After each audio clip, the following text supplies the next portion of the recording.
It is no secret that a photo that is captured in the RAW format on any camera is better than a photo in the JPEG format because it retains or it stores more data for processing. Now, it's the same thing if you come to the world of video, where if you have two cameras that film 1080p or two cameras that film in 4K, the camera that films say 10 bits would have a better quality than an 8-bit camera.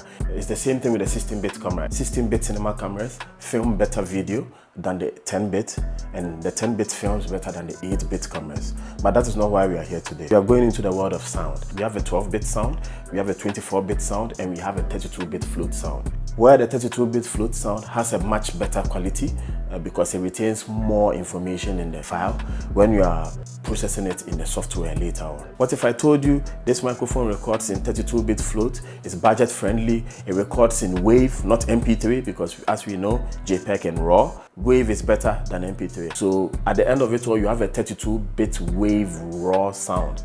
Join me today and let's talk all about this microphone. My name is the Filmer and let's do this.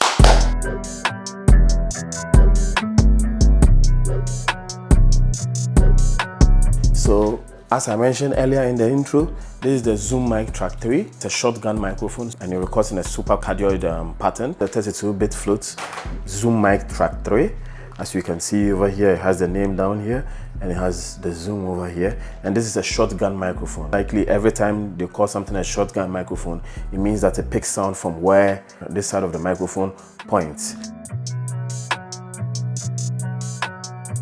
This is a very lightweight microphone, and as you can see at the back here, it uses 2 AA batteries which can last over 12 hours. On the top here are 4 buttons. We have the power button, the stereo button, low cut button, the play and pause button, and the record button. At this side is the SD card slot, which stores all of the sound that you are recording manual. But if you want to copy the files from this microphone and you don't want to take out the SD card at the back here, there's an easy way to do it. You connect your USB-C port to your computer, you power off the microphone, make sure all of the lights are off, then you press the power and stereo together. When you press the power and stereo together, the light that comes here is no more green, it becomes orange. That means that it's in the USB mode where the computer can read the files and then you can copy them off or you can do whatever you want to do with it. On this side, we have the USB-C port which allows you to connect it to the computer or to read the files that are stored on the SD card. And over here is the camera. It has a camera icon, but also you can use a simple cable, 3.5mm jack. You can connect this from here into your camera so that anything you are recording with this microphone and which is being stored here also backs up into the video file that you are recording. And on this side, we have the headphone jack where you can plug in a headphone and monitor the sound that you are recording. Play and pause button here. When you're playing back your audio, you can listen to the audio that you just recorded on the device. This plus and minus button, the volume button, is what you use to adjust the volume of what you are listening to.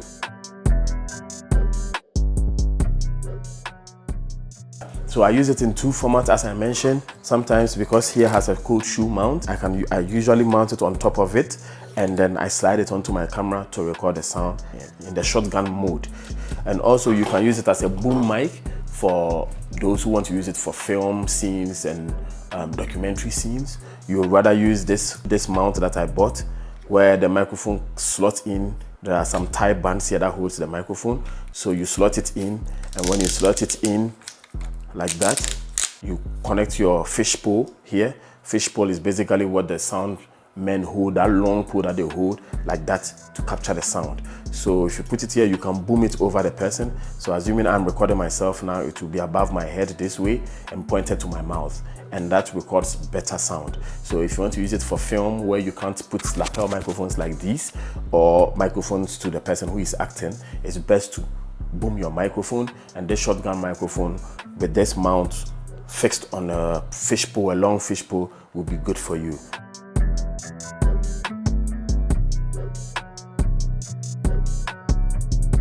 It can pick from a 90-degree mode or stereo mode or a 120-degree mode where it picks up sound from a wider area. We all know that 180 is almost like this. From this from your arms wide open all the way to your front is 180. So this microphone recording about 120 could be something like this, or even a bit wider, not 180 in the flat mode, maybe something like this. And you can switch to the 90-degree mode, which will make it directly to where you are pointing it.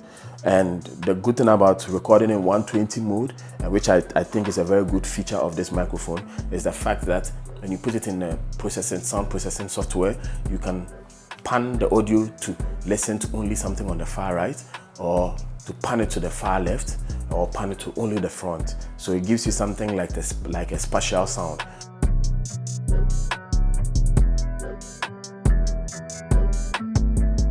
It doesn't only give you wave files. We all know that wave files are better than MP3 files. The wave files that is recorded here is also recorded in 32-bit float. So 32-bit float just means, as I said in the intro, it retains more data, so you can edit your sound very well. Even if your sound is clipping from your recording, you can adjust it to come back to normal, and then your sound would be good.